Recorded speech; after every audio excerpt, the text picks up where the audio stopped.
आज मुख्यमंत्री डॉक्टर मोहन यादव जी की अध्यक्षता में कैबिनेट की बैठक संपन्न हुई। इस बैठक में माननीय मुख्यमंत्री जी द्वारा कुछ महत्वपूर्ण जानकारियां दी गई। उनमें महत्वपूर्ण रूप से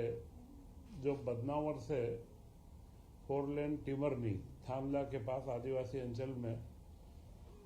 दिल्ली मुंबई एक्सप्रेस वे 8 लेन को जोड़ने के मार्ग की केंद्र ने स्वीकृति दी है और यह 3600 करोड़ की 3839 करोड़ रुपए की लागत से 4 लेन सड़क बनेगी, जो औद्योगिक व वित्तीय व्यवस्थाओं के साथ में सिंहस्थ के समय पूरे गुजरात और राजस्थान से एक बड़ी कनेक्टिविटी का आधार भी बनेगी। यह एक महत्वपूर्ण सौगात प्रधानमंत्री नरेंद्र मोदी जी के नेतृत्व में कैबिनेट ने, केंद्रीय कैबिनेट ने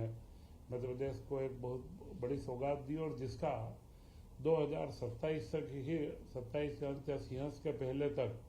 निर्माण पूर्ण करने की इसके अंदर प्रस्तावना भी दी गई है। इसी के साथ में माननीय मुख्यमंत्री जी द्वारा एक महत्वपूर्ण जानकारी दी गई है। वह जानकारी है जल महोत्सव की, जिसका आज MOU केंद्र सरकार के साथ में भी हम लोग कर रहे हैं और यह जल महोत्सव 8 मार्च से 22 मार्च तक अलग अलग ग्रामों के अंदर मनाया जाएगा और इसके माध्यम से जो जल संवर्धन की या जल की हमारी जो उपलब्धता सुनिश्चित होती है, हर घर में जो नल दिया जा रहा है, हर एक पंचायत में 2-2 गांव को चयनित करके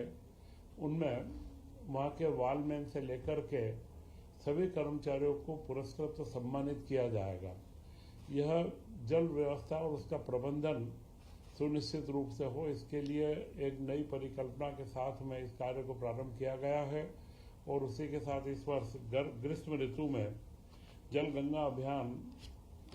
का भी शुभारंभ किया जाएगा 19 मार्च से गुड़ी पड़वा क्षेत्र प्रतिपदा से। तो यह जल गंगा संवर्धन अभियान पिछले वर्ष में भी करीब 86,000 से अधिक खेत तालाब, 553 अमृत सरोवरों का निर्माण और भूजल संवर्धन के लिए 1 लाख कुओं का पुनर्भरण का कार्य प्रारंभ किया गया था और शहरी क्षेत्रों में 3300 से अधिक जल स्रोतों का पुनर्जीवन किया गया था। तो इस वर्ष भी यह जल गंगा संवर्धन अभियान के अंदर सारे जनप्रतिनिधि हर जिले में ग्राम पंचायत और गांव तक हर जगह पर मनाया जाएगा। और कैबिनेट के अंदर आज महत्वपूर्ण रूप से जो निर्णय लिए गए हैं, उन निर्णयों के अंदर गेहूं उपार्जन का जो 40 रुपए का बोनस दिया गया है, वह मुख्यमंत्री जी की घोषणा थी, उसको कैबिनेट के द्वारा मंजूरी दी गई और वह 2625 रुपए में गेहूं का उपार्जन प्रारंभ कर दिया जाएगा और इसके लिए जो भी अतिरिक्त राशि की व्यवस्था है उसका पूरा व्यवस्था इसके अंदर की जाएगी। इसी के साथ उज्जैन में चिमनगंज मंडी चौराहे से इंदौर रोड तक एक एलिवेटेड 4 लेन सिंहस्थ के अंदर व्यापक सुरक्षा के व्यवस्थाओं का निर्माण करना और उसी के साथ में अन्य सुविधाओं के साथ में महाकाल दर्शन व भीड़ के जो क्राउड मैनेजमेंट के अंदर जो एक महत्वपूर्ण रोड रहेगा, ये 5.5 किलोमीटर का 2 लेन का एलिवेटेड कॉरिडोर 945 करोड़ रुपए की लागत से बनाया जाएगा। इसकी मंजूरी भी आज दी गई है। रीवा जिले में पनवार माइक्रो सिंचाई परियोजना, जिसमें 7,500 के करीब 7,530 हेक्टेयर भूमि में सिंचाई होगी व इसमें करीब लागत 228 करोड़ रुपए की है और 37 ग्रामों के अंदर इसका फैलाव रहेगा। इस परियोजना को आज स्वीकृति दी गई है। इसके पूर्ण होने पर रीवा जिले में जो उपलब्ध कृषि भूमि है सिंचित योग्य, उसमें से 92% सिंचित इलाका बन जाएगा। यह एक बड़ी महत्वपूर्ण रीवा क्षेत्र के लिए उपलब्धि है। इसी के साथ लोक निर्माण विभाग के विभिन्न परियोजनाओं की निरंतरता, करीब 4,525 करोड़ की परियोजनाओं की निरंतरता की भी स्वीकृति आज दी गई है। तथा इसी के तहत अन्य कार्यों में जो स्वीकृतियां दी गई है उसी में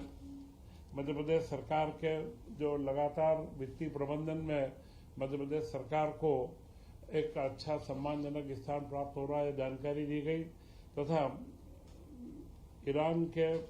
युद्ध के चलते हुए भी मध्य प्रदेश के अंदर स्थिति गैस की सप्लाई की पूर्ति तीनों ऑयल कंपनियों के साथ में शासन का निरंतर एक संपर्क बना हुआ है और उपलब्धता और मध्य प्रदेश के अंदर पर्याप्त कंज्यूमर के लिए हमारे पास में गैस भंडार गैस की उपलब्धता हमारे पास पर्याप्त है। इसलिए इसके बारे में और कलेक्टर को भी निर्देशित किया गया और अच्छे समन्वय के साथ में हम इस कार्य को आगे बढ़ा रहे हैं। यह सारे निर्णय आज की कैबिनेट में मुख्यमंत्री डॉक्टर मोहन यादव जी के नेतृत्व में लिए गए और उन्होंने संपूर्ण प्रदेशवासियों को परसों जो गुड़ी पड़वा का पर्व है हिंदू नव वर्ष की चैत्र प्रतिपदा पर पूरे प्रदेश को बहुत बहुत शुभकामनाएं दी है और अगले वर्ष में प्रदेश निरंतर आर्थिक गति व आम आदमी के विकास के लिए हम आगे बढ़ेंगे, यह शुभकामनाएं प्रेषित की।